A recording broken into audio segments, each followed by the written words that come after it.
Phoenixbet on omadele toeks korvpallist kuni rallini. Phoenixbet, panustame omadesse. Patrik Janok, Soome ralli teine päev algas nii, et sai ka kohe kiire lõppu, et sõitsite teelt välja ja üle katuse, et mis seal täpsemalt juhtus?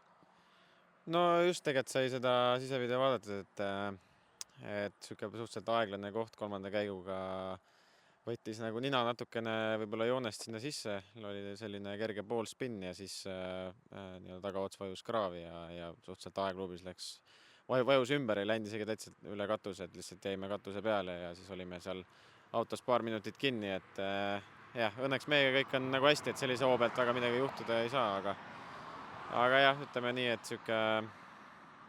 oleks võinud lihtsalt jääda võib-olla rippuma või pool spinni teha, aga kahjuks läks ümber. Aga miks te kinni jäite, mis sealt kohe õnnestud välja saada? Uksed olid kuidagi blokeeritud? Jah, me olime ikkagi ninaga ja poole katusega nagu kraaviperves, et uks käis vastu maad ja ei saanud seda lahti nii Silveri kui minu poolt, et õnneks oli sealt pealtvaatajad, kes lüksid auto lõpuks külje peale ja siis saime autost välja. No, eilne päev lõppes sul ka suhteliselt närviliselt, et ma siin nii närvilisena pole näinudki, kui eile seal siis hooldusalasse jõudes, et kas see eilne õhtune viga võis täna hommikusse kuidagi üle kanduda või suutsid selle peast välja visata või saab siin mingit paralleele tuua või see oli lihtsalt tavaline sõiduolukord praegu?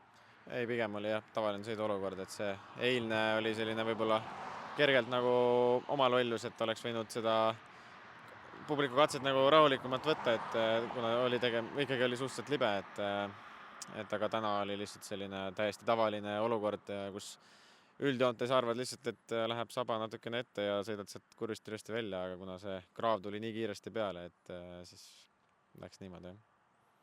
No iseenesest, kui eilset päeva vaadata nüüd tagantjärgi, siis sa tõestasid, et sul on kiirus täitsa selle klassi tipptasemel olemas, et kui üldse midagi head nüüd kaasa võtta, siis ütleme niisuguse oma positsioneeringu said kuidagi paika, nüüd ütleme Rally Estonia ja siis eilse selle esimese päevaga.